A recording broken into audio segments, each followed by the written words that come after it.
afternoon, everyone. Welcome to a not as cold a day in Davos, Switzerland, as I thought it would be. But if you are here, welcome. If you are tuning in on the live stream, welcome. My name is Saisha Srivastava. I am a social entrepreneur. I am a nonprofit founder, and at core, I am an explorer because I am also a private pilot. I'm a rescue scuba diver. And so when I was approached to have this conversation with our guest, who I'm going to introduce in just a minute, I wondered why me? Why am I having this conversation? But the more that I went into my research, and obviously we've heard of Dylan Taylor, and we are excited, and we know many things about his leadership as a fancy business leader. But it became very evident to me that he is at heart an explorer as well. And so I'm going to give you, I want to make sure I do his background justice. So I'm going to make sure that I tell you a little bit more about him. And then we'll dive in and chat a little bit about him and his background. So Dylan Taylor is a global business leader, thought leader, and commercial astronaut and philanthropist, and widely considered to be the most active space investor in the world. As chairman and CEO of Voyager Space, Dylan Taylor's influence drives much of the innovation and advancement of the space industry. Philanthropically, his impact in the industry began as the founder of the nonprofit and social movement Space for Humanity, which seeks to democratize space exploration. Dylan is also the co-founding patron of the Commercial Spaceflight Federation, which promotes the growth of commercial space activity.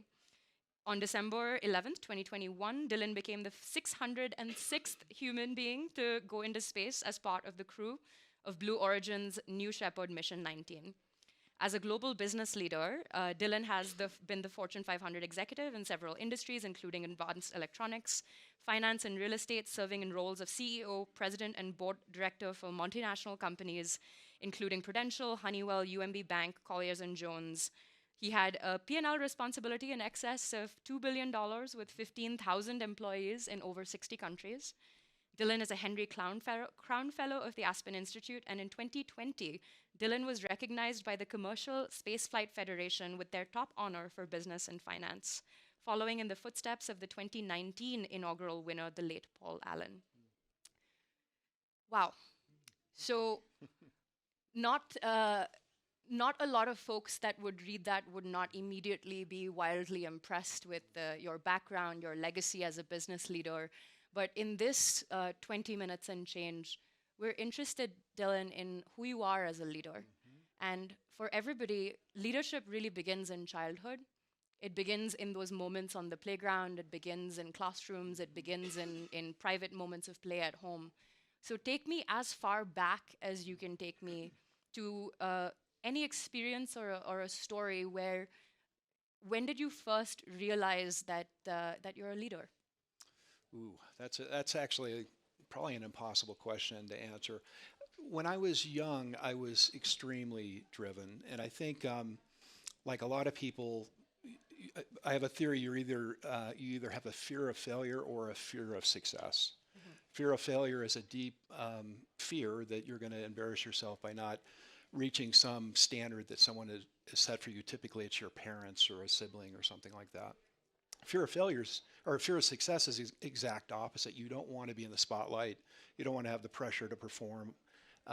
You don't want to have to, you win the championship and then you have to repeat the championship. So I was definitely in the fear of failure category, super driven. I do want to come back to my age 4 memory when we talk about space. But frankly, I wasn't a leader until very deep into my career. I think I was pretty self-centered and pretty chasing some version of success. And that defined me probably until I was mid-30s, I would say. What changed? Well, you get to a place, or I got to a place where I was successful in quotes, but wasn't feeling very purposeful, wasn't feeling like what I was doing was making the world a better place, wasn't feeling like I was contributing.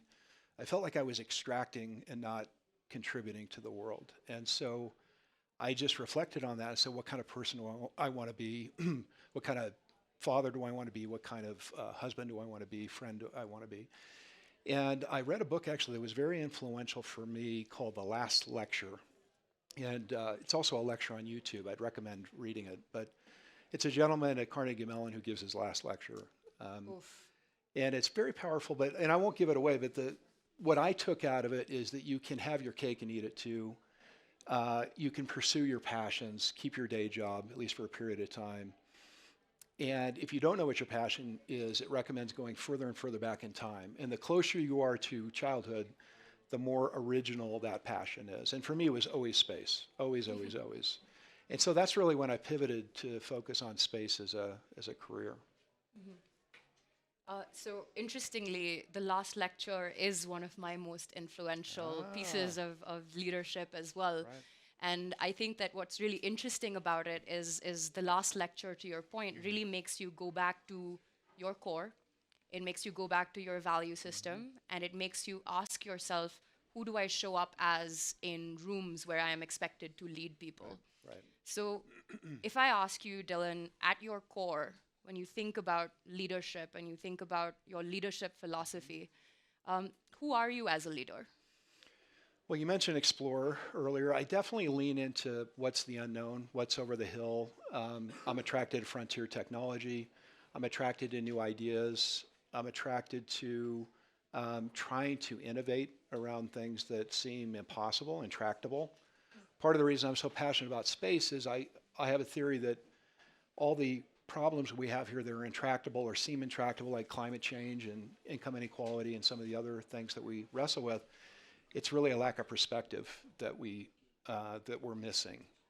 And to me, the universal perspective shifter seems to be space. Now, it's not practical to get all 8 billion people off the planet to look at the fact that we're fish in a fishbowl.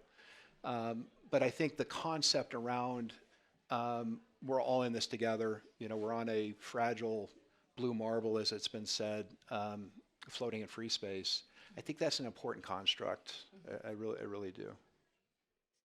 So let's talk about space for a moment, because we have to talk about space. I think it is obviously one of, for many children, for every child, how many people present in this room, think about your life, at some point, how many people have looked up and wondered, I wonder what that would be like to be up there in space?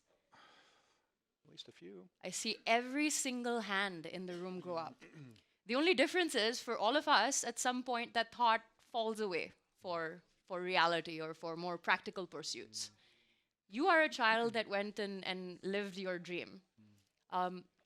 Why space? And then tell us about your space flight. Yeah, well, space is a lot of things, right? It's a technical challenge, harsh environment. It's a good investment opportunity. I would recommend you at least look at that. But fundamentally, as I mentioned earlier, what I think it's most is a tool for transformation. I think it allows us to reimagine what humanity could be. Humanity 2.0, how do we treat each other better?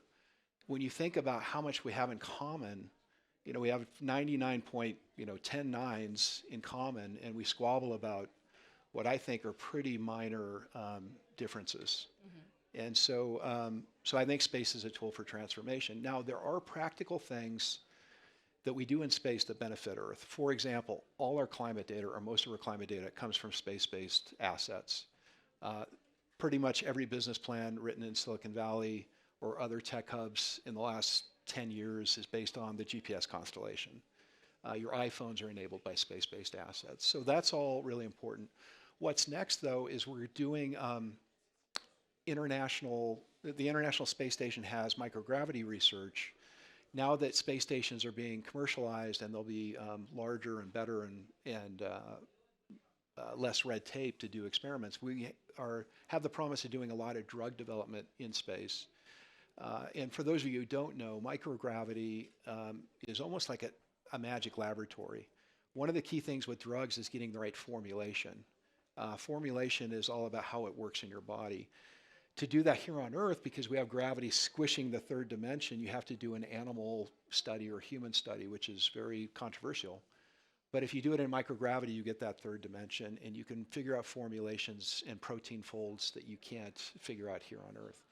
So there's a huge potential to cure a lot of diseases here on Earth with drug formulation. That's just one example. Yeah, absolutely. And I want to go back to what you talked about space as an investment opportunity. And we'll talk about what all of this means for us in a minute. But given your technical expertise as the premier investor in this space, what are some of the other opportunities that you think are worth considering when investing in space? What are you finding interesting? I find a lot of things interesting. And by the way, the most active investor, I joke, that just says I can't say no, right? That's really what it means. I'm an easy yes. No, there's some things that are really interesting. So space-based destinations, Voyager Space, the company I run, is building a space station. There are other companies focused on that. I think that's a category. We need an infrastructure layer in low Earth orbit. So anything associated with that, I think, is good. A lot of the space agencies, including the Saudi Space Agency, are extremely active in generation space, so that's very exciting. Used to be there were only a handful of space agencies. I think there's 90 now Wow. registered with the UN. So that's quite exciting as well. And then the moon, I think, I think fusion is a real thing. They joke it's always 10 years away. One of the things you need for fusion is helium-3, and we're pretty much out of it here on Earth, or we're very low on it. The moon has a ton, literally and figuratively, of helium-3. And by the way, you can power a city the size of Los Angeles with a teacup full of helium-3 for a year. So you don't need a lot of it, but you do need it. Wow. So that's something that I think could be really interesting. Imagine mining helium-3 to power fusion here on Earth and no carbon at all, right? That's the beauty of fusion. If it scales, which I think that'll be the biggest challenge. I think it will work, but will it scale? That would change the world for sure. Absolutely. Yeah. And speaking of changing the world, let's bring this to humanity, right? Your initiative, Space for Humanity, is an incredibly interesting, but probably one of the most unique initiatives in the world, because when it comes to space, the elephant in the room is always the question, why space, right? We have problems down here on Earth. We have things that we could be focused on. We have so many other quote unquote better uses for the money. And so when you hear folks like this, or when you hear opinions or critiques like this, you how do you reflect and relate that back to this initiative, Space for Humanity, that you're working on, and how do you respond to that very direct uh, question or critique?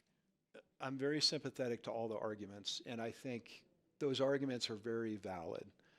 Where I get to is, yes, we have problems here on Earth, but why is it that we can't make a lot of progress on those? And then I go back to the perspective shift.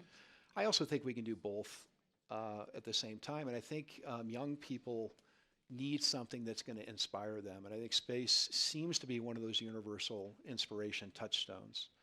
So that's another thing. Space for Humanity, I'm very proud of. We've sent 4 people. The idea is to send everyday citizens to space in exchange for doing something that would benefit Earth, like a fellowship, tied to a UN Sustainable Development Goal. That's the idea. Wow. So we pay to send them, but they have to come back and they have an obligation.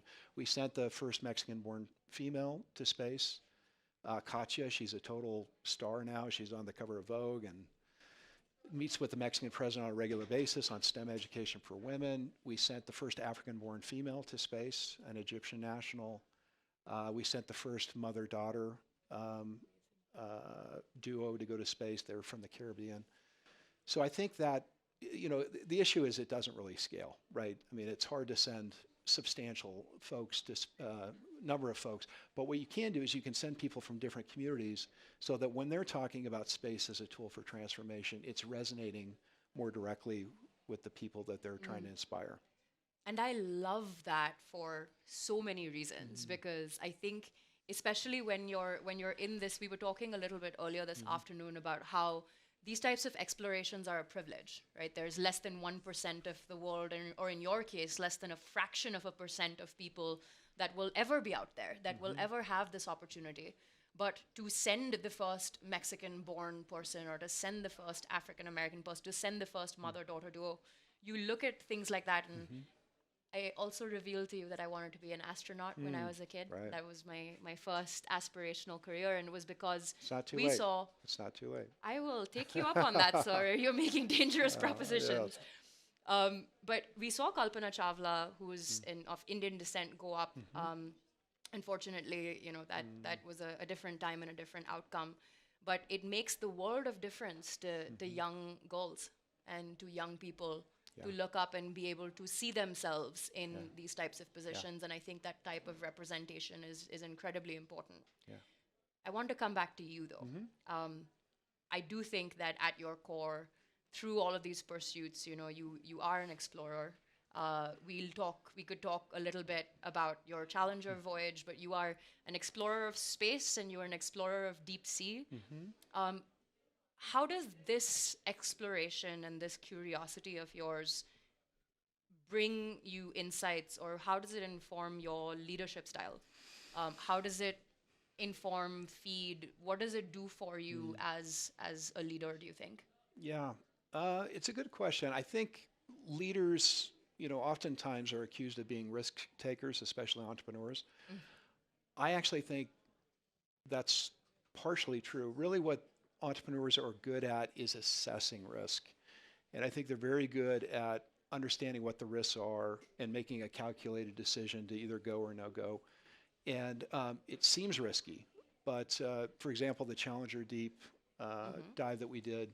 Let's pause. Tell us a bit about that. What was it? What did you do? Well, the Challenger Deep, for those of you who don't know, is the deepest part of the world's oceans anywhere. It's in the Mariana Trench. And even at the bottom of the Mariana Trench, you can go down another 2,000 meters, which is very deep, within what's called Challenger Deep. So it's 10,950 meters below sea level. So wow. it's crazy deep. So I went on that mission, but before I did, Victor Vescovo, who was the pilot, I spent about a week with him asking every question that you can possibly ask to assess whether I thought it was safe or not. And I finally determined that not only is it safe, it's probably safer than us sitting in this room, because Victor, for those of you who've studied him a bit, insists on 7 layers of redundancy on all his systems. So it would be a miracle to break that submarine, unlike the other one that went down to the Titanic, which tragically failed.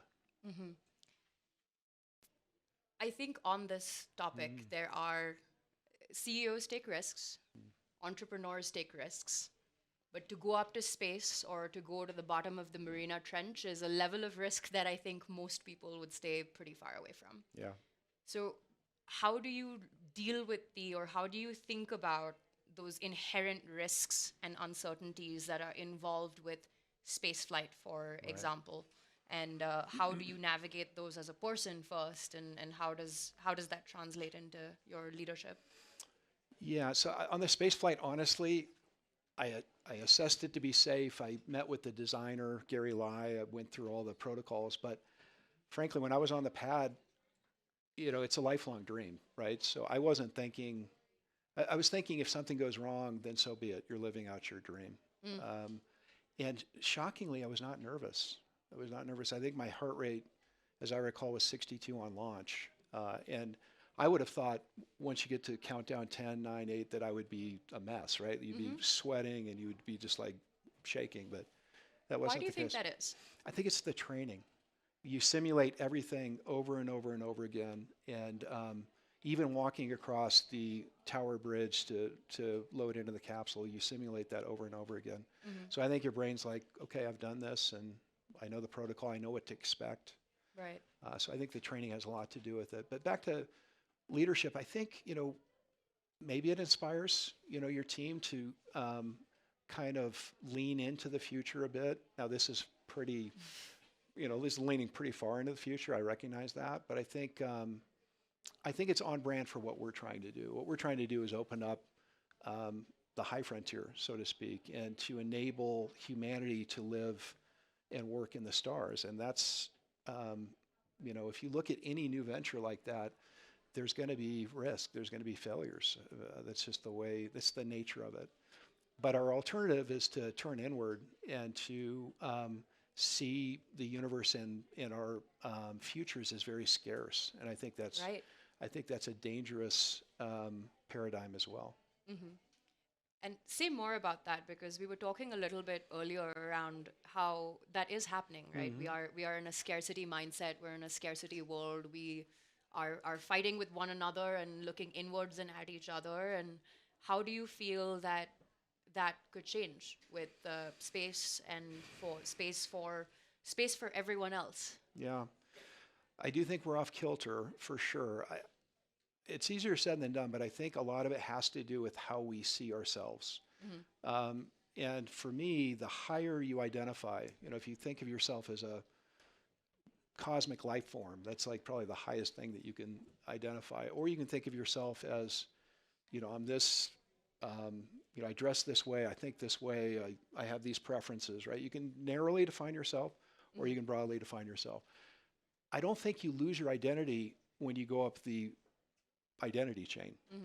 To me, it's like the sports team you root for, right? You don't lose your roots. You don't lose what you believe in. You don't lose your values. But somehow we need to meet higher on the identity plane where we understand that we have so much in common. And I think we're just talking past each other because we're wearing the jersey that says, I'm this and you're not. And the fact is, when you're up there, and it's been said, it's a life changer because you see how universal, there are no borders, that's been said, but you also see just how miraculous it is that we're here. It's an absolute miracle because 99.99% of the universe is not this. It's cold, it's dead, it's dark, it's hostile. And you have this Shangri-La, this, miracle that we're here. And the atmosphere is so thin. In fact, if you didn't know the word atmosphere and you saw the Earth from space, you wouldn't even describe the Earth as having an atmosphere. It's that thin. It's irrelevant.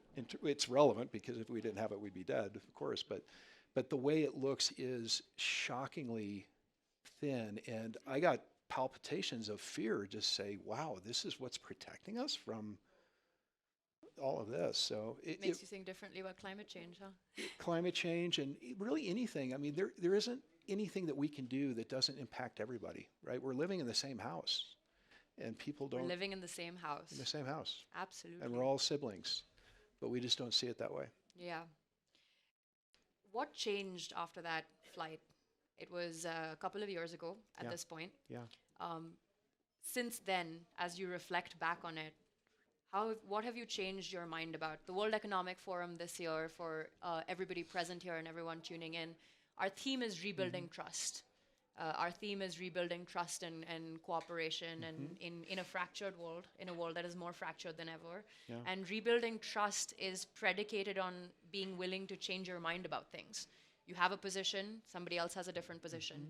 In order to meet in the middle in any capacity, to your point, to realize that we're living in the same house, you need to be willing to change. Right. What have you changed in the last couple of years? Honestly, I don't think it's changed my outlook very much because I had that mentality going in, but it's created a huge sense of urgency. So everything that I believed was validated when I was up there, but I feel like I'm running out of time to change the world in the way that I think I can change the world. And so it's a joy, though, because if you're doing what you're passionate about, what you love, you spring out of bed at 5 a.m. and when you put your head on the pillow at 11 p.m., you're exhausted, but you feel like you're actually doing what you were meant to do. Right. And I would encourage everybody in this room, and many of you are probably already here in this type of space, but find that calling, because I do think that's where people who can truly change the world, I think, are in that slot. They're in what they're good at. It's the Japanese concentric circle. What they're good at, what the world needs, what they're passionate about. And I think when you're in that circle, there's no stopping you. I really believe that. And there's lots of examples of that in the world. So let's go deeper into that, this idea of purpose and being in your flow or being in your ikigai. Something that you said to me a little bit earlier that I thought was incredibly interesting was you said, reflected glory is more important than personal glory. And when you realize that, that is when you will be a true leader. Yeah. What does that mean? I had a mentor who said that to me. And when he said it to me, I didn't understand what it meant. I was like, I don't get that. I'm just trying to succeed. And what it means to me now, and I finally got it, and I feel like I'm in this spot now, is um, when you have achieved all your dreams, in quotes, Hmm. what's important to you or should be important to you is enabling others to achieve their My dreams, father says that and is right? probably tuning in. Yeah, I mean, that's to me the thing. And so when other people succeed, when other people are in their the best version of Mm. themselves, that's glorious, right? Hmm. So I get a lot of joy out of seeing other people reach that place, Right. right? And so that's the reflected glory where perhaps you mentored them or perhaps you encourage them. They're in a glorious state that reflects back on you. No one might not necessarily know that, but you know that. Hmm. And then, of course, personal glory is all about personal glory, right? And it's like if I have to run over people to get in the end zone, then I'll do it. And that's a way to be successful in quotes, but it's not a purposeful uh, leadership style. Right. So pivoting a little bit, Mm. what's next? Yeah, we want to get the Starlab space station built. So my company has one of the contracts to build the replacement to the International Space Station. I think that's a key milestone. Hmm. So I'm really focused on that. I'm focused on the nonprofit work, Space for Humanity, and I'm focused on trying to help people achieve, the best version of themselves. So, um, and if I could be helpful to anybody out there or in the audience here, feel free to reach out to me. I'd love to help if I can. Hmm. But I don't, in terms of adventures, that's probably what you're probing for. That's the other what's Uh, next. you know, Later in life, maybe when going to the moon is a thing, Hmm. I might do that. Okay. But Anything else on the bucket list? not really. No, The I moon's a think pretty big one. the It's moon's a hard to, pretty big one, and that's probably 20 years out before it's even practical, honestly. But but you think in our lifetime it is? oh, for sure, it'll be expensive, but it'll definitely happen, for sure. Hmm. Yeah. So speaking of space travel, Hmm. anything that you would like to tell our audiences or anybody that is out there or some little girl or some little child somewhere Mm. about space for humanity? If you're thinking about, the last person you want to reach to, Yeah. what are you saying to them? Well, we're still sending people to space, so please apply to be a citizen astronaut. You have to be 18 years old, unfortunately, for those of you who are not 18. But there are a lot of other ways to get involved in that. And it's not just that nonprofit, there are others. But it's a really good way to touch space and maybe still stay within your industry. So I would encourage you to seek out the nonprofits. But Space for Humanity really has turned into more of a social movement, a huge social following, and a lot of people who just are like minded about the power of space to transform. So if that resonates with you, I would plug into that. Incredible. Well, I will ensure that we do have a little bit of time. You are, as you know, Dylan is probably one of the most unique people and this is saying a lot at Davos, where there's a lot of fairly unique people walking around, but how many have stared at our marble from space? Probably very few. So I will open up for audience questions for just 5 minutes, and we already have hands. Could we please get a microphone here on the right? Thank you very much. Thank you, Dylan. Is Uh, it working? I don't think the mic is on. Now it's Hello? on. Yes, it's on. Okay. Mhm. Thank you very much. Thank you for all your stories and personal objectives and achievements. There is no doubt that on your side you find the sense of your life. This is obvious, and you are inspiring others. you. What do you think from this experience? What is the sense of life? Not of your life, of a life where you've been so high and so deep, Yeah. looking at the Earth from the bottom and from space. What would be for you the sense of life? The sense of life. That's a tough one. I do think life wants to propagate and spread. So it's almost like a beacon. And when you're up there, you just see how the contrast between the universe and Earth. So I do think we need to become multiplanetary. And to me, that's not escape from Earth, because that's not my point of view. But I do think diversifying would be good, but also I think it would enable life to fulfill its purpose, which is, I think, to be abundant in the universe. So that's the sense you get when you're up there, and that seems to be pretty universal. I've talked to several astronauts. We have 7 associated with my company, and we kind of have, conversations after hours on this kind of thing, and that seems to be one of the themes that comes up. Right. So life is tenacious, but also fragile at the same time, and that duality is incredibly interesting. Yeah, yeah, that's Great. that's well said. More questions? Yes, sir. Well, thank you so much for this very inspiring session. Salim Sharari from the Public Investment Fund and beneficiary of the Great Misc programs. My question is to youth. I'm talking about people who are 25 years or younger. Yeah. What is your message to them, Yeah. having gone through all this exploration and experience, Yeah. that they can perhaps take away from the experience that you've underwent? Right. Well, dreams do come true. That's what I would say first and foremost. When you say you're going to go to space, I mean, this is such a crazy thing, but the fact that the technology matured to where this was a private endeavor, when I was 25, that wasn't on the radar screen at all. So dreams do come true. I think have a very clear, I'm a big believer in sort of visualizing your future and affirming your future and writing down what's important to you. So I would just have a daily practice. Many of you already have daily practices. I would work that into things because I think there's a magic to being really clear on what it is you want. There's a real magic to that, and having the discipline to do it every day as well. But yeah, dreams do come true. So I see you in space. I don't know when, but sometime in the next X number of You years. hear that, Mom? No, that's it. That's incredible. Dream limitlessly, dream ambitiously, Yeah. and dream consistently is what I'm hearing from you. Yeah, and dream big. Ironically, I didn't dream big enough, which is Wow. shocking to me. I had these crazy dreams, but now it's like, dream bigger than you Then think you is think is reasonable for Right. any person. exactly. I will ask for more questions. I would like to invite at least one question from a woman in the room. So just putting it out there. Yes, please.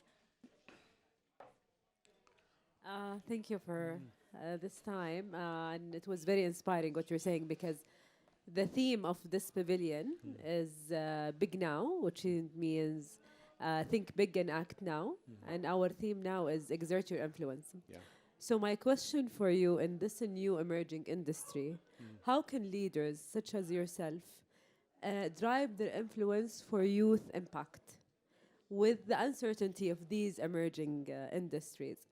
And what is the role of youth to actually capture this influence and make sure that they capitalize on the leaders' support for them to drive positive impact? Right. It's a great question. And I think, first of all, it is an obligation to, as a leader, to enable the next generation. It's not I'd love to do that when I have more time or when I retire. It's absolutely an obligation. I used to believe that the obligation of business was business. I don't believe that any longer. Say more, because I could not agree more. Yeah, I mean, Milton Friedman, I think, was, I went to the University of Chicago for business school, and Milton Friedman's like the legend.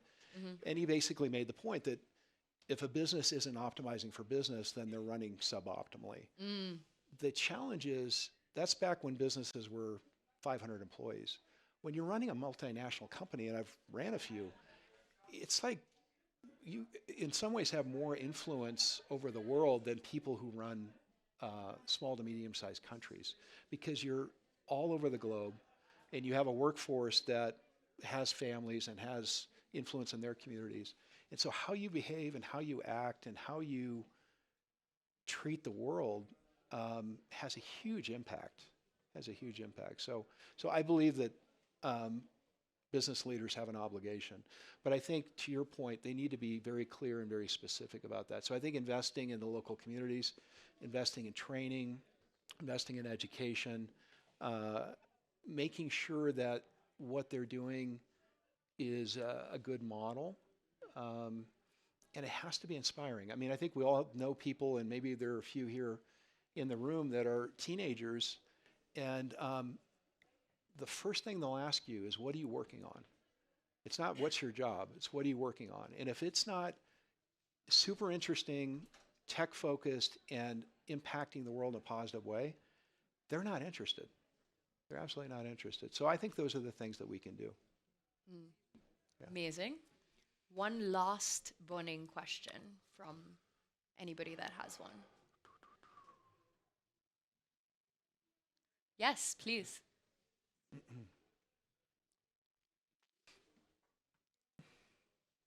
Thank you very much for your insights. Very inspiring. I have two small questions. First of all, you mentioned your like daily disciplines. If it's not too personal, I would be very curious to learn about these because I'm also learning about these right now. And then the second one, what are you currently learning, business or non-business? Yeah. Because you you went through a lot of training, as you mentioned. So I'm really curious, what is it that you're currently trying to master? Yeah, great questions. I will give you my card after this because my daily practice has about 25 things on it, and it takes about 2 hours to do. But and that's probably overkill. But I'll share that with you directly, or anyone else who's interested. I think on what I'm learning, you know, there's a lot of science that says if you're not using your brain, it's going to atrophy, right? So I do some brain training. I do languages. I'm studying languages.